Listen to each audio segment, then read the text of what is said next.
How's it going, guys? Coffee here. Today I wanted to go over the guide for the Thea 3 mind control. She took some minor adjustments in the patch here, and realistically the total changes to her are going to end up balancing out kind of with the buffs that Affliction and Reap are getting, along with everything else, so she's still going to be one of the best characters around. She has one of the fastest campaigns in the game out of anyone, just because Haunting Abomination carries her all the way through campaign extremely easily, to the point where you can just run multiple dash skills and Haunting Abomination, and it's going to carry you right through. First things first, so again, for your leveling, you are going to level with Haunting Abomination. You do end up swapping into either Mind Control or Split Shot. This guide is going to cover going into Mind Control for that kind of quick, profound push. The people that did push this into SS20 and 21 were most of them were all entirely on mind control. So keep in mind kind of the options that you have here. I'm only going to really cover this getting into T8 and how to push this kind of roughly into profound, which just is basically going to be getting all of your max channeling stacks, other things. I'll cover the priority stats here. There's kind of a lot of ways to get them, but let's go over the leveling first here. So you start with Haunting Abomination as your level 1 skill. These are the supports that you kind of want to end up running for it, and then you just end up either putting on Shadow Dash or just normal Dash. A few copies of that. This might be something they might start sharing a cooldown again. Last league they weren't sharing a cooldown. We don't know if this is intended or not, but if it is, if it isn't, just run Blurry Steps along with your Dash instead. So you can run Dash and Blurry Steps, and those two will be, just use 2 of those if you can't use 3 dashes. And other than that, you just run like a Corruption Curse as well for your last damage ability, if you don't have a heal or whatever. Right, so for your auras, you end up running just Erosion Amp, Spell Amp, and then you have Domain Expansion. And then for your treasure trove items, most importantly, you want to make sure you get your Scepter of Excommunications. You want to make sure you get 2 of these. They are very, very important. And then you get your Unholy Prayer Rings. You get a pair of these as well. Try to get Tenacity and Agility blessings, because your Focus blessings come very, very easy. When you get to your treasure trove at either 45 or 53, you pick up your Gaza of Phantom Sin and Prayer Beat of Evil. They did change these now to where that they have a rolling range. So getting a Gaza Phantom Skin that actually has +1 to all 3 of these will take a little bit more time, but it drops pretty much every trove, so you'll end up getting one hopefully within 10 or 15 troves, which is about what you're going to need to farm for levels anyways. So make sure you focus that. For your actual leveling tree, early on while you are doing the Haunting Abomination aspect of the tree, you are just going to be running this focusing on Deterioration rather than on any of the things in regards to Reap. So you can see here, you're going to go along here with this attack and cast speed and Deterioration nodes, and then we are going here into the other nodes here. So again, you're starting down here, you'll stay on this attack and cast speed, this erosion damage and deterioration damage and chance, and this additional damage here, and then you end up taking mixture here instead of affliction early on. And then for your second tree, instead of it being psychic while you are leveling, you're just going to end up going Shadow Master here. And then you will end up taking Twisted Belief for that +3 skill levels early on. And then for your third tree, you're going to end up putting it in Lich. But what you'll end up doing is once you actually get to 24 points in this, you will end up wanting to swap this tree over to Sentinel, pick up all of the block chance nodes here along the way, because what you're trying to go get is you actually want to go pick up Last Stand. So we're just trading all of that spell block into just a base 90% additional damage here, and this is more damage than you can get on anything else at the time, and then you'll put your 4th tree back into Lich, and that will kind of carry you through the early game. It'll be around tier 3, tier 4 maps or so, where you'll start to see, maybe tier 4, tier 5, where you'll start to see the damage on Haunting Abomination fall off a bit. At that point is where you'll want to make the swap to Mind Control. It is recommended that you start putting searches for Affliction Effect and Reap Duration gear, as well as gear that has Reap, on your filter, and start looking for that as you get into those tier 3, tier 4, tier 5 maps. you should be able to start finding gear that has tier 3 of these mods. As soon as you get kind of tier 3 affliction effect on everything, mind control will most likely end up moving ahead at that point. And that will kind of carry you through the rest of the way.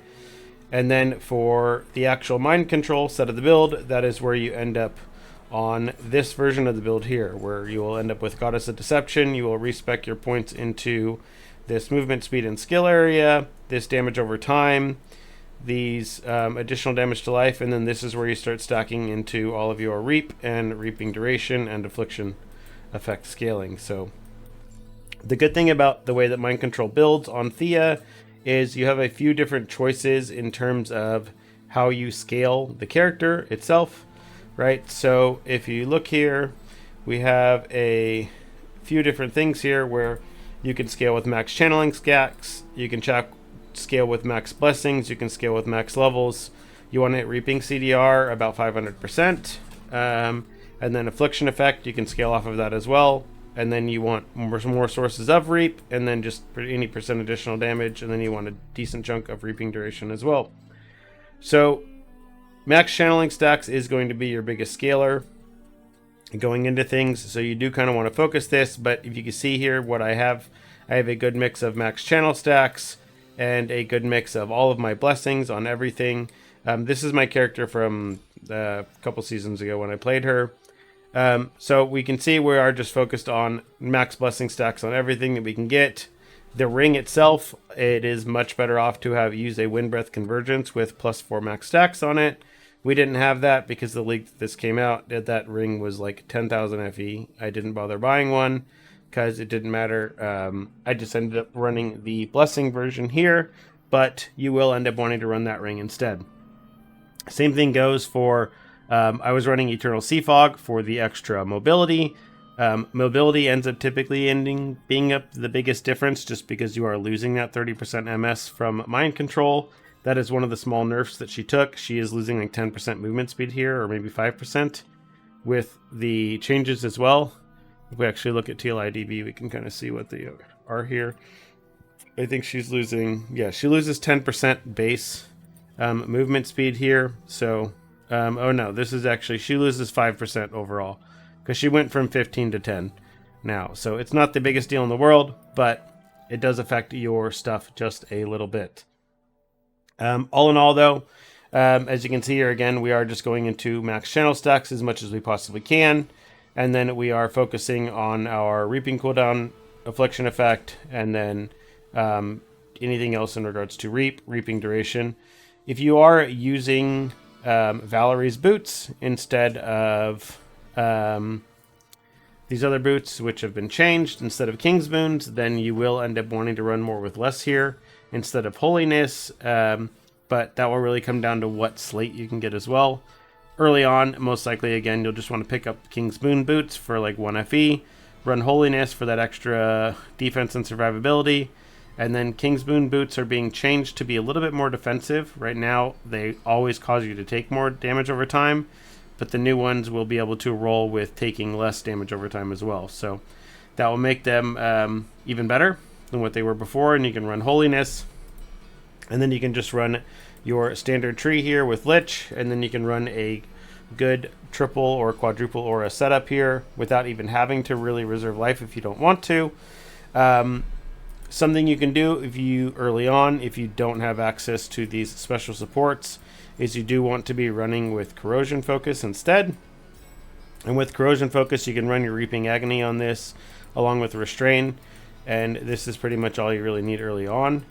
If you run this like this, then you end up running with quite a bit less mana used, to the point where I could get away with not even putting Seal Conversion on this, and I can still run all 4 auras, right? So you can run this with Reaping Agony on it, and have this as an additional source of getting your reaps on target, so if you need more reaping sources. And then same goes early on.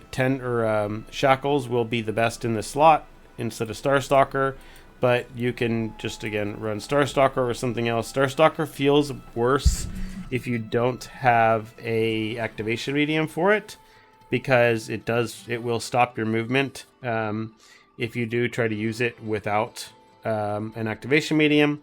So do keep that in mind.